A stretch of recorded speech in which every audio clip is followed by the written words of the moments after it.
Tim Tucker is an author, speaker and Africa Development Director for the Message Trust. Of course, friends of the radio station, the Message Trust, and Tim is as well. Welcome.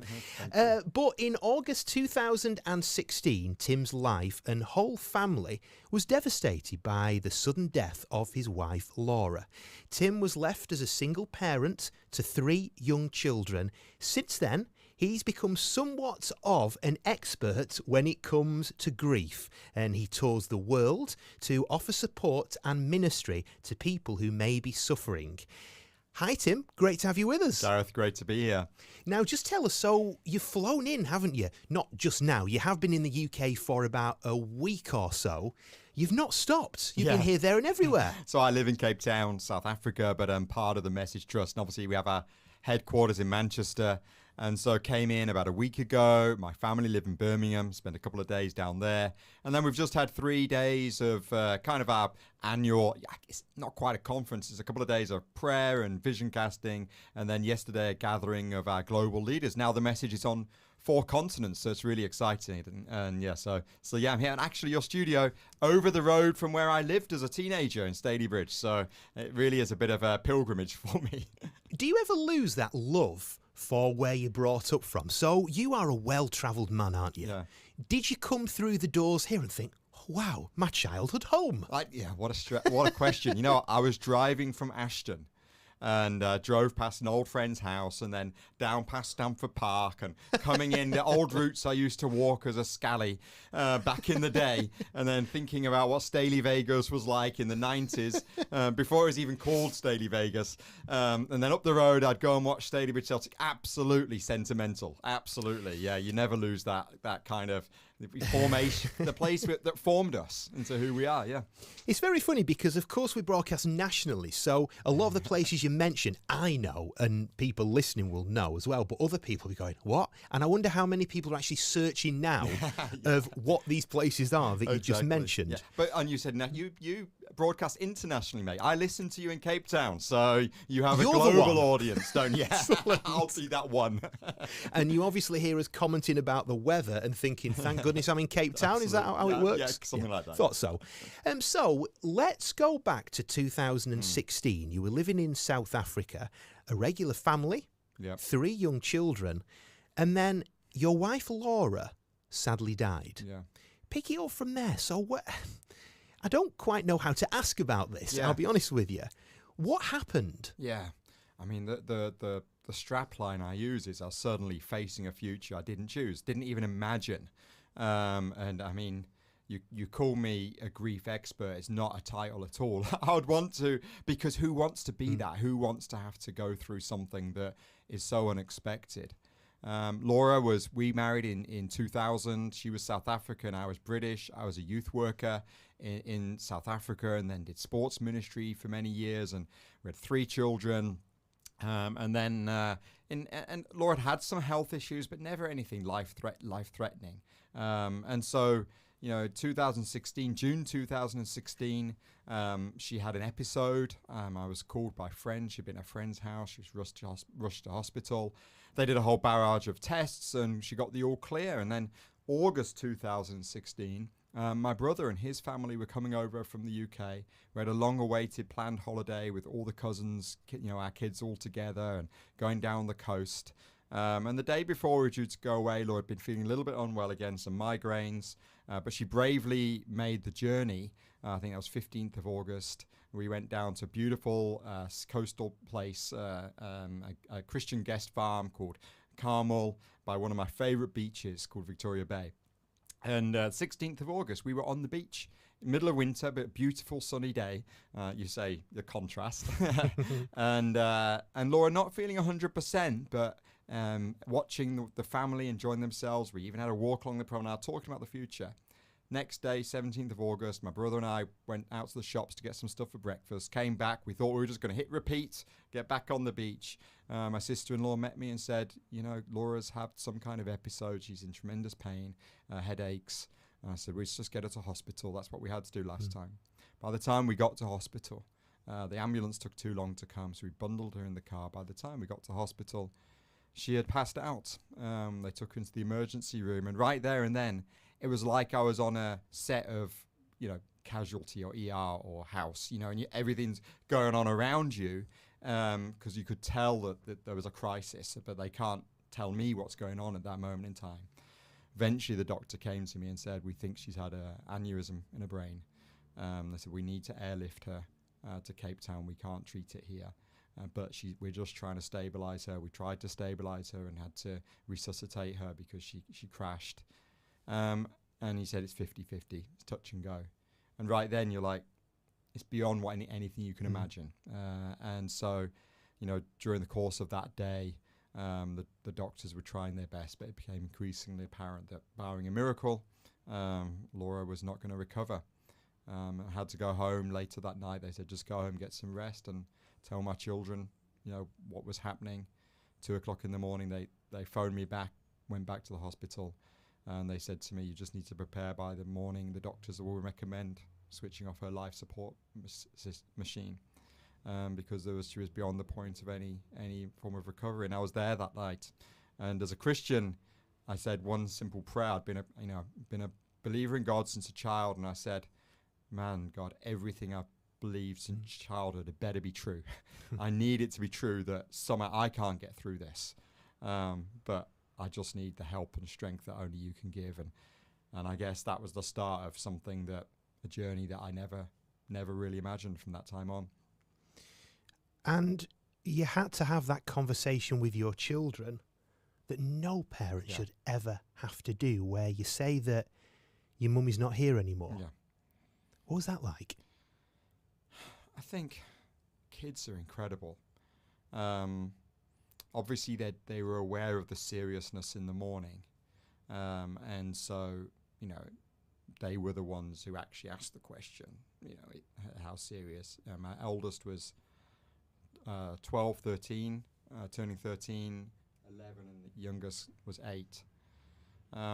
And I often say that, I don't like to tell their story on their behalf. In some ways, their story is still being written, coming into adulthood and so on. But what I do say is that we didn't get that big miracle of their mum being restored to health. But there were a number of little miracles, because the very fact that we were with family, their cousins were there, my brother and his wife, and actually others were able to gather in those following days, and they were just surrounded by people who loved them. And the fact that it happened in that way enabled them to feel the security of the broader family, even while I was in absolute mess and in crisis. And so, in their own way, they were able to express, yes, their grief and their loss, but they felt secure. And I think that's what helped them get through that initial phase. And I was fortunate in the sense that the chairman of my board came across. He was one of the people, Andy Hawthorne, who I report to, and they were both like, "Tim, you're just going to take it off as long as you need to settle your family." The other factor was they were all we homeschooled. Laura, their mum, was their teacher as well, and so their whole life was revolved around this incredible woman who was investing. But I also was able to say to them, you've had more love from your mum in your life than many have in a lifetime. And as we reflected on those sorts of things, we saw that was true. And so, I see glimpses of Laura in them every day, even though it hasn't and still isn't that easy for them. Yeah. It has to be said that if you were looking for a prayer warrior, Andy Hawthorne is the one to be there during the difficult times, isn't he? Yeah, absolutely. And I think one of the things is, the big lesson to learn is, yes, we have faith. I'm a Christian, but we're not immune from suffering. I knew that, following Jesus was not a get out of jail free card. Rather, the promise of the Bible was, even though you walk through the valley of the shadow of death, he promises then to be with us in that place. And the conversation I had with God the following couple of days was, I said to God, I'm really struggling, but I can't turn you into my enemy. I'm not going to throw the toys out of my cot, but I've got to know that you're with me in this. And the words I felt he said to me was, "Tim, I'm not your enemy. I'm your ally."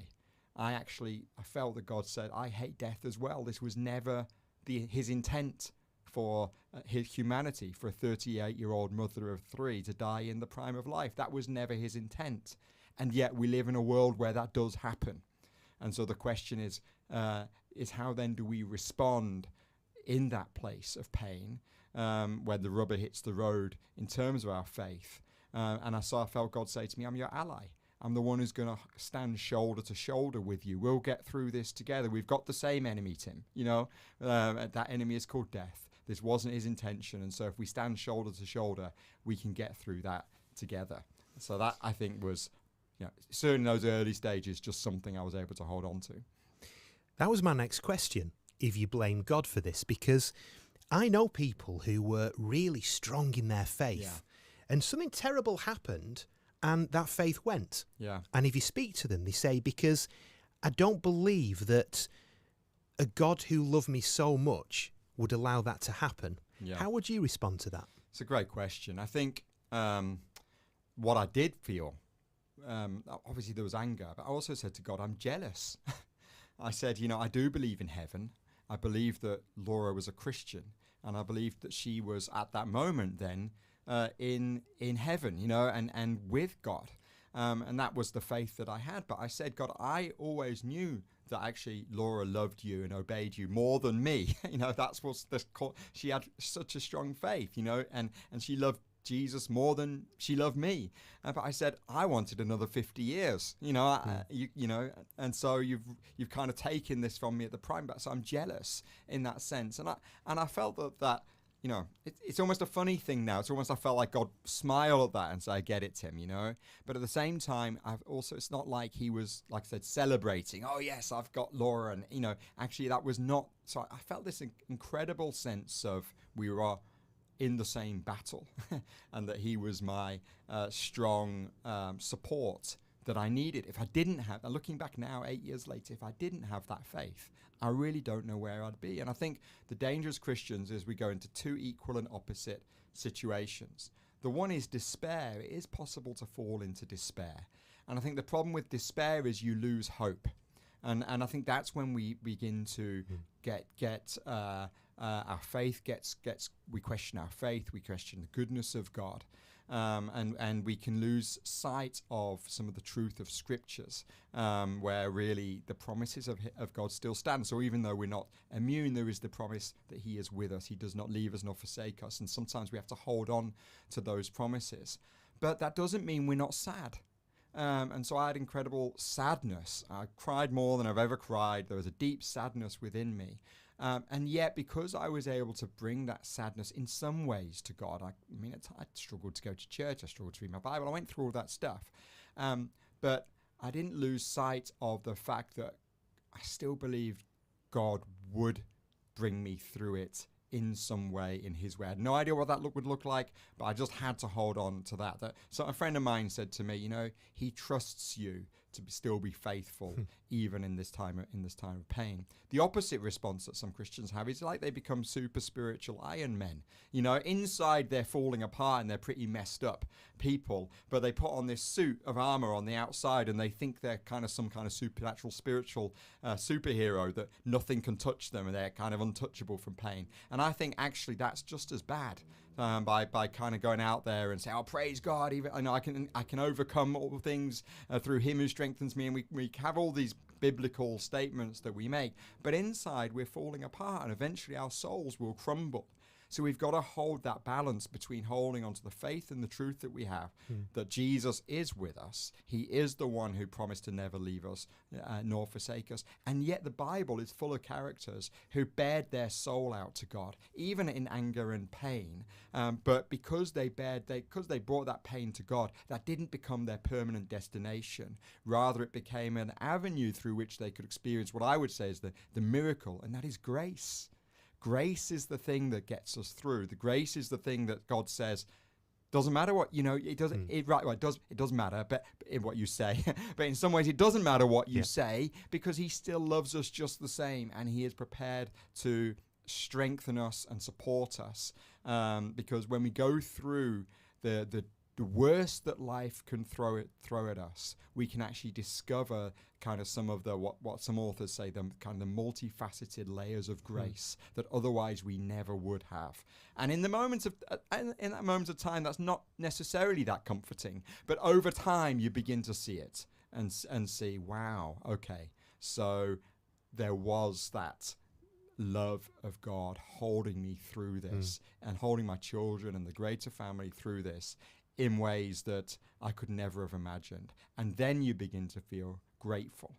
And I think gratitude is a critical component towards finding healing. It's not necessarily that you're happy about what has happened, but I actually started a bit of a gratitude journey, beginning to thank God for 16 years of a faithful wife, the children that we'd had, my wife's crazy sense of humor, the kind of stuff that I could write a list down and say, even though I'm in pain, I can still be grateful. And you mentioned an interesting thing there. It's all about being genuine with your feelings, isn't it? And what you're going through. Because one of the most damaging things we can do as Christians is to not be honest about how we're feeling. Because that doesn't encourage other people. Yeah. And with your journey, you'll have such an impact because there'll be people who have just gone through what you went through 8 years ago. Yeah. And if they just heard you going, oh, I'm fine, yeah, look, isn't God great? God is great. But with you sharing the fact that actually I couldn't read my Bible for a long time. I couldn't even face going to church. There's something so powerful about that. Yeah.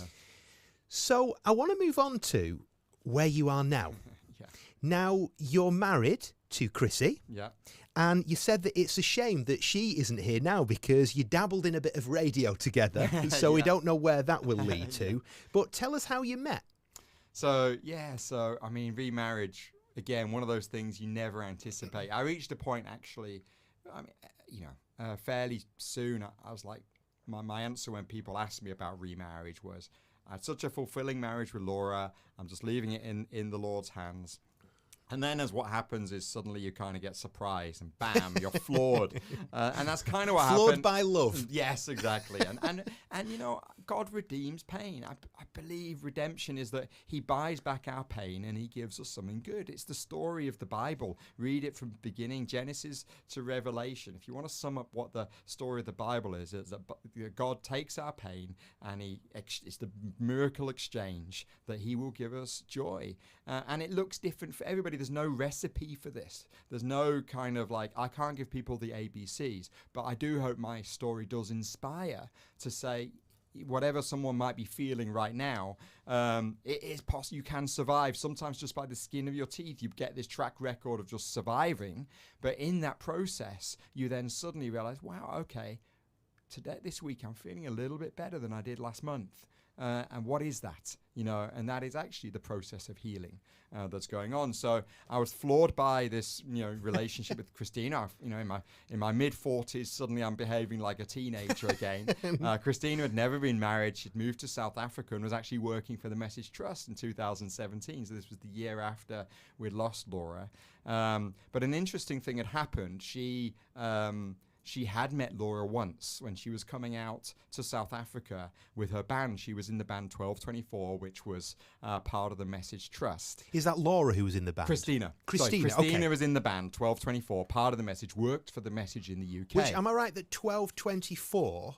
they're the band that Josh Green used to be in. Yes. And I always want to call him Ryan Giggs, but it was Griggs. Ryan Griggs. That's right, yeah. Which, as a Mancunian, I find it so hard to say Ryan Griggs and not Giggs. So we do know them. And I didn't know that is your wife. That's my wife, Christina. It is a small world. Yeah, exactly. So Christina had been with 1224, 7-8 years, touring with Ryan and Josh. They're her brothers. They all came over in 2015 to South Africa. And like I said, she had met Laura on that trip. And our daughter, Erin, our youngest daughter, she loves singing. So Laura had said to Christina, if ever you move back to South Africa, would you consider mentoring Erin? So again, one of those minor miracles in the journey. It's so lo and behold, isn't it, that? Out of all the people in the world, out of all the locations, and that's what happened. Yeah, exactly. And then Christina feels this call. 2017, she moves to South Africa and takes a job with the message. Myself, I'd been on compassionate leave, eventually come back, and she's involved. And so I said to her, do you remember that conversation you had with Laura? Would you kind of more than ever be willing to come and spend some time with Erin? And so what used to happen, because one of the rules I had a few little rules. If you read my first book on this topic, Grief and Grace, I have these three rules in my vulnerability after losing my wife. I said, firstly, I'm not going to have any alcohol in the house. I'm not going to put that temptation in my way. I had a second rule about not watching anything on TV that was more than, in South Africa it's like a PG-13. I didn't want to risk going into any stuff there that would be unhealthy for me. And the third one was don't spend time with single women. So I had those three rules. So Christina would come round, hang out with Erin, and that would be my chance to go out. But anyway, as that went on, suddenly I found reasons to stay. Oh, I'll just take the bins out. Yeah, that's right. I'll just do the hoovering. No, I'm cooking dinner for the kids. Don't you just want to stay and have some dinner with us? So you old charmer. Yeah, and that's when all those teenage vibes came back. And so that was really the start of us exploring what a relationship would look like. And I think, again, funny enough, it was my boys that one point then cornered me. Well, late at night, they said, this Christina's spending a lot of time. What's going on? And I said to them, well, what do you think? I said, well, they said to me, well, does she like you? And they said, well, you better ask her. So that was the kind of the turning point. But yeah, they at that point were very supportive, and they continued to be. But obviously it wasn't easy. But Christina was just remarkable in terms of responding to this, and again, call to South Africa, and now, marrying me. The following year, we got married, taking on the 3 children, and now to bring it up to date, and we had a COVID baby, so I had to get back in that saddle again. I never expected. Sleepless nights. Yeah, exactly. No. And just to sum up, kind of, I guess all of this is that our baby's name is Faith, because ultimately it was pointing to say, well, you got to have faith in those famous words. Absolutely. Because that is what helps us get through the stuff that we otherwise think would swamp us and derail us. And so what I loved about Christina was she entered into our family in such a way that we could still talk about Laura, still honor her, and even share sometimes in the pain and grief that I sometimes still experience, and it's not just always a bed of roses. There's still some vulnerable times. And so she is part of that story now. Yeah. Do you have conversations about Laura with Chrissy?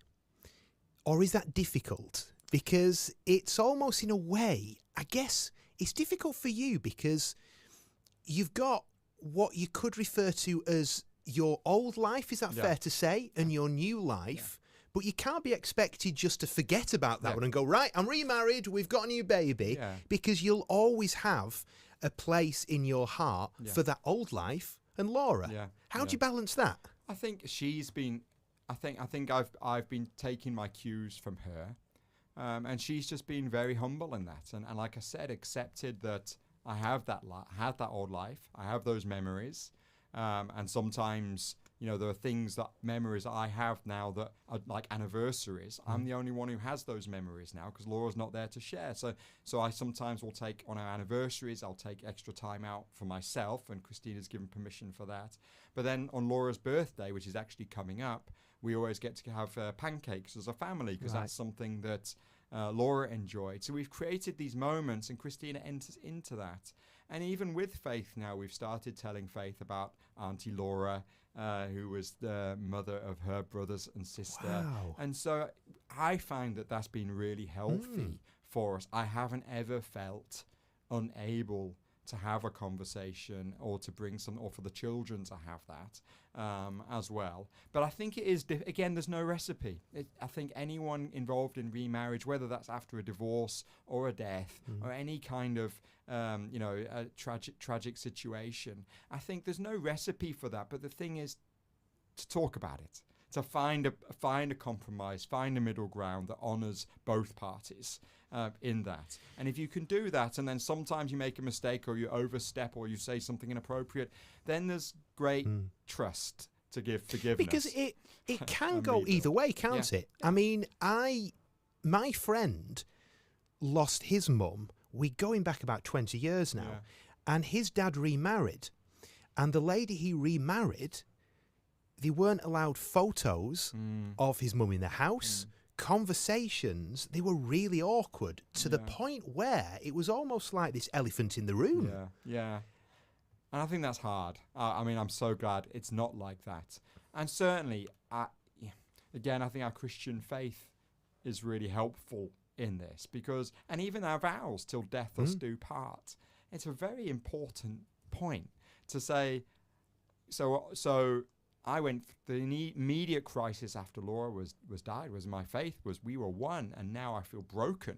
I feel like I'm not a complete person anymore. So I needed to rebuild myself first and foremost and find who now Tim is, because I was no longer married to Laura, So at what point do you take off your wedding ring? At what point? Those are the practical things no one talks to you about. And I'm just thinking, because Laura was the same age that my wife is now, 38. And I don't know if it was like that in your household, but for us, my wife Sam is she's the rock of the family. She's the one who does the things that I'm useless at, like the making sure that the clothes are ready for school the next day.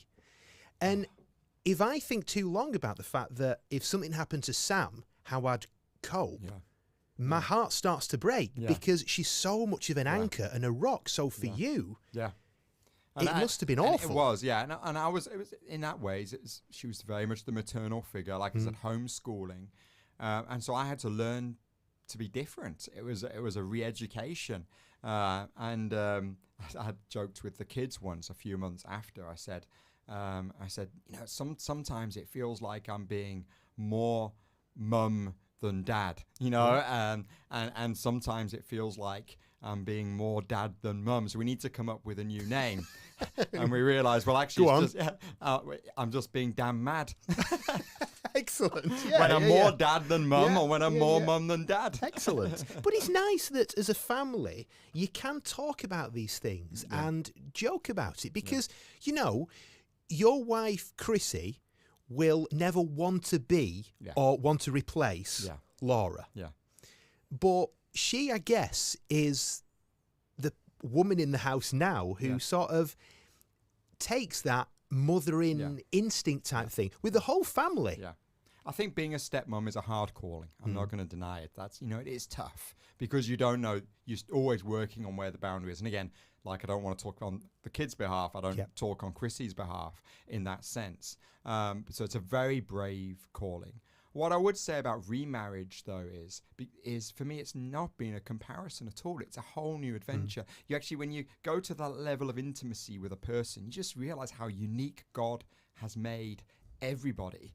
And so there's never a time when I think any form of comparison, because ever since I committed to pursue Christina to become my wife, at that moment in time, that captured my heart and my mind. And what I think assured Christina was, as a man, I'd been faithful to Laura. I had a good track record in my previous relationship. So that meant she felt she could trust me in my pursuit of her. And God just did a lot of little things that just confirmed that for us, and a lot of beautiful things. And we have Christina has also a very positive view of marriage. Laura and I always had that as well. We're like very pro-marriage. We're not these people that talk bad about it. So hearing about what you and your wife are like now, that's exactly how it should be. And we should be living in that moment with absolute gratitude that God has made the two one, and you're complementing one another for as long as you both shall live.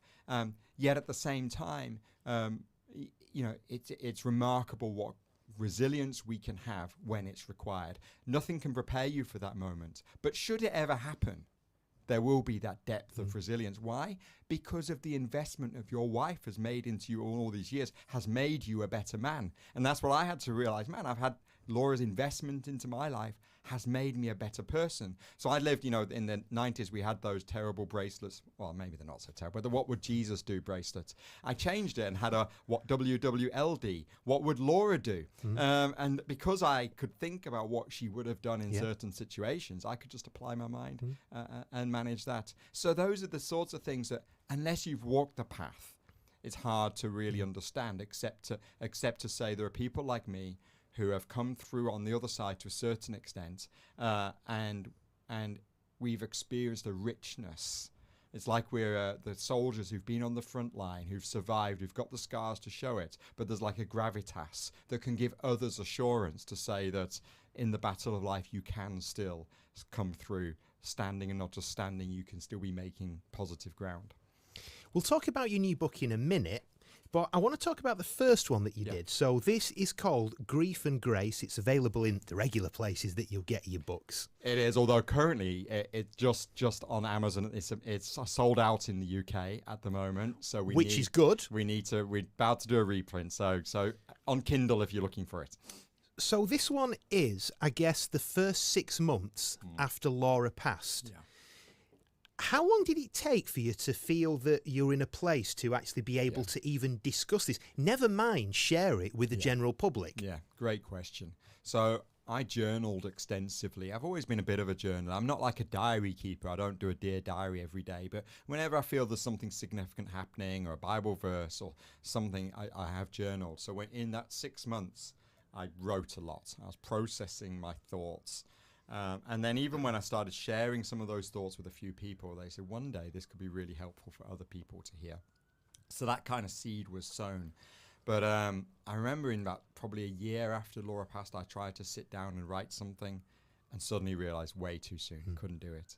But so it was actually after we got married. So in 2019, I again revisited the journals and revisited and started. And this was actually part of, again, the bonding with Christina and I started writing Grief and Grace. And whenever I finished a chapter, I'd read it to Christina for her feedback, kind of our bedtime reading. But because the journal was there, Grief and Grace is very raw. It's honest. It's not trying to give solutions. It's just saying this was what my experience was, and this is how I articulated what I was going through in the different phases in those 6 months. For some people that might be a 5-year process. For me it was a very intense. The 6 months, I said in the book, it felt like multiple years. Every day felt like a battle to get through, and time just seemed to slow down. So I processed a lot of that. Yeah. So when it came to write the book, Grief and Grace, it was actually then quite a quick process. And I remember finishing the last chapter and kind of doing the full stop on the computer and thinking, I've got nothing more to say about this. Wow. You know, everything is. It was there. almost like therapy for you, I guess. Is that right? Yeah. So it comes back to that theory of that word redemption. It was redeeming. It was saying taking something bad and enabling it. It was healing for me, but even the thought that this could help even one other person was motivation. And I think that's just. Writing is a little bit how I'm wired. Other people, it might be music or art, or it could be relationships that they're able to invest in, or a course they do. You know, there's things that can be done, I think, that are helpful. But again, you've got to understand how you're wired yourself. What is the thing that can help you process to a greater degree? And certainly the writing was like that for me. And just share with us on air what you shared with me off air, because I didn't know how to explain it, because you don't get over that kind of thing, do you? Yeah. You used a great phrase. Yeah. So once someone said to me once I got remarried, it's great that you've now got over it. And I said, no, if only you knew. You don't get over it. You continue to walk through it. And I said, you're navigating. You're navigating. I love that phrase. And it has different ebbs and flows as you go through it. And sometimes, I remember at one time, the footballer Christian Eriksen. Yeah. And he had that, and things in the World Cup, he collapsed on the pitch. And I was a wreck. Christina was watching the game. She started praying on the TV screen. Actually, Laura's parents were in the house at the time. They were visiting us. But there was something about that image that took me right back to the hospital. And I just went to the kitchen and was bawling my eyes out. Partly, not that I was a great Christian Eriksen fan, partly because the sadness of that situation, but it took me right back immediately to that hospital. And so you can be, the word they use is trigger, isn't it? You can be triggered in those things in such a way that, wow, and that doesn't happen often. But that's part of me navigating what I call, many people talk about the new normal, I say it's the new abnormal. There was nothing, there was so discontinuous to my previous life that it felt I was navigating a new abnormal with all kinds of roads and hills and mountains that I'd never have crossed otherwise. But the way you navigate that stuff is one step at a time, isn't it? You can only cope with the stuff that's in front of you. You can't cope with the things you don't yet know. But I think that's how you build that resilience, because as you get that track record of, wow, I've survived each step at a time, then I can still continue to navigate what I still don't fully understand is going to come next. So your new book, which this will be available. That is available, yes. Okay. Yeah. This is called Finding Life After Death, a Biblical Survivor's Guide. So this is, as we say, your new one. And I guess this talks about the 6 months and the time after the other book. Is it almost like one that picks up from the other? Yeah, kind of. Yeah, it is. I think the idea, I didn't want to write another book. I've said I don't want to be the grief guy. I don't want to be, that's not the name I want. But it's like every time I try and resist it, I feel prompted to do something else. And so it's just, so this book, The Finding Life After Death, I think with the recognition, it's not just about the death through dying. It could be the death of a dream. It could be the death of a marriage. It could be the death of a job. It could be things that happen in our life that we feel we're going to struggle to get over, or to get through. That these things seem insurmountable. So I've written it from the context of my own loss and grief, but drawn obviously less directly from my story, but more into principles that I've learned, as the years then have gone on. And it's written about three sections, the book. The first section, and again, it's like I said, it's a biblical survivor's guide. It is written from an understanding to say that as Christians, actually, we're not talking enough about this stuff. We're not immune. Like I said before, there's no get out of jail free card. It's not a bridge over troubled waters to heaven's doors. And we are the ones, we continue to walk through this stuff.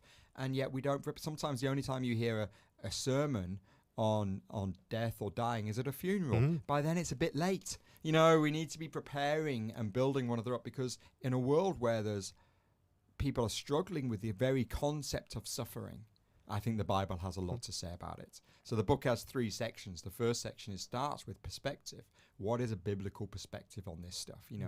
And the importance to have that. Believing in God's sovereignty, and understanding what that looks like. So starting there to say that the very lens we look at the problems of life through needs to not start with our experience of those problems, but actually needs to start with the Bible, which I believe is the guidebook through all of this stuff. But then the second section looks at pain and the reality of pain. And what it means to be in pain. So obviously I do draw from my own experience, but also now I guess I've spoken to so many people, because so many people have shared their stories with me. We've done a video series on grief and grace, and I've heard some of these different experiences that people have had, and that it's real. It's horrendous to go through some of this stuff. So acknowledging that, I think, is important. So the second part of the book looks specifically around and navigating the pain of the worst that life can throw at you. But then the third section of the book starts to look at purpose, and to say that's the redeeming and even resurrecting. That life can come back out of death. The things that we thought were going to knock us out are actually the things that can make us and the people that God wants us to be. So the third section of the book is really looking at purpose. And in that, I bring a little bit of the Christina story and how that came about, and how my experience of what redemption has looked like. So again, the idea is not necessary to give the ABCs of surviving this, but actually to give a testimony of my experience that can hopefully inspire others as well. And just before you go, I know it's a typical question that people tend to ask, but it's an important one, this, because there's so many different people who will be watching and listening to this who have maybe lost a loved one recently. Yeah. They're having real grief. What would you say to those people who are in that situation? They're in the real heart of it at the moment. Yeah. I think what I say to them is, don't overthink it. it's about survival. When you're in that place, it is survival. It is tough.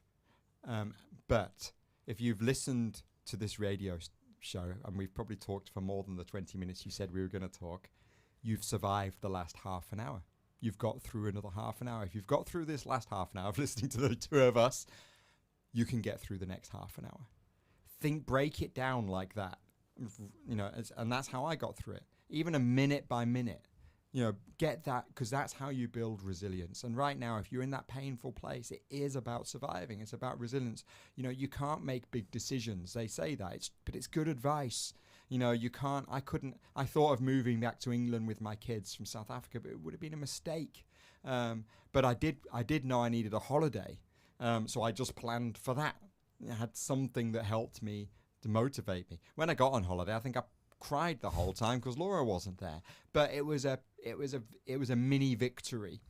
So surviving minute by minute, hour by hour, day by day, those are mini victories. There are other mini victories. Don't take on more than is realistic, but think, what are those mini victories that you need to do? There's a heck of a lot of administration when someone dies, and that can be overwhelming as well, and no one prepares you for that stuff. So just do it one thing at a time. Don't think you can wind up someone's estate and all their best wishes and honor all their friends and do everything. No, right now, cut it right back to what is just essential.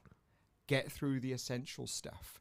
And then the third thing I would say is, so if the first thing is survival minute by minute, the second thing is don't overdo it. Don't be too ambitious with what you accomplish. Recognize that grief limits your capacity.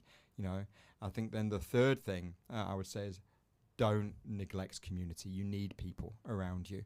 And even if that is, but it's people who you feel are empathetic. They do get it to a certain extent. But you talked about church. And I did try and go to church because I knew I did not, just to sit at home miserable on my own on that Sunday morning. But my routine was this: I would get there 5 minutes late. I was grief is exhausting. I was tired all the time. So I would sleep through the sermon, and then I would leave 5 minutes early. But I felt a little bit good that at least I'd done something. I'd got out the house and I'd been around people who would actually accept me and not judge me for doing that.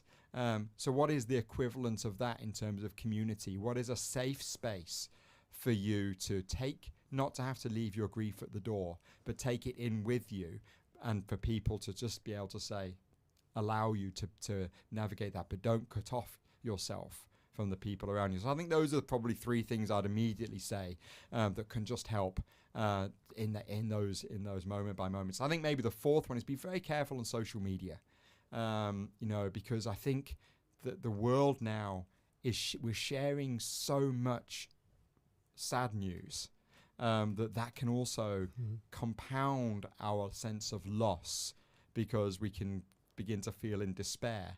And social media is just not a real place. So careful how you express your own grief on social media. Rather look for real contact with people than try and kind of run your grief therapy through Facebook.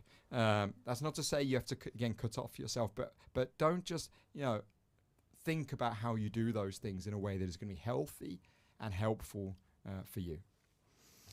Tim's two books, his first one, Grief and Grace, Facing the Future I Didn't Choose, is available online. Yeah. Have a look and you'll find it somewhere. And his new book... I'll give I have a website. Go for it. So what's your website, griefandgrace.org. And everything I've written or spoken about in terms of grief is on that website, in terms of the links for the books and so on. So griefandgrace.org, and it's a good way if you want to find me as well. You can find me through that website. And his new book, which again is available from his website, is Finding Life After Death, A Biblical Survivor's Guide. Tim, it's been a joy to meet you, because I'm shocked that our paths haven't crossed before, because you know a lot of people I do, and this interview happened because of somebody that I know and you know. Thanks for being so honest, because we know that it's going to really encourage so many people. God bless you. Thanks, Gareth. And love to the family. Thanks so much.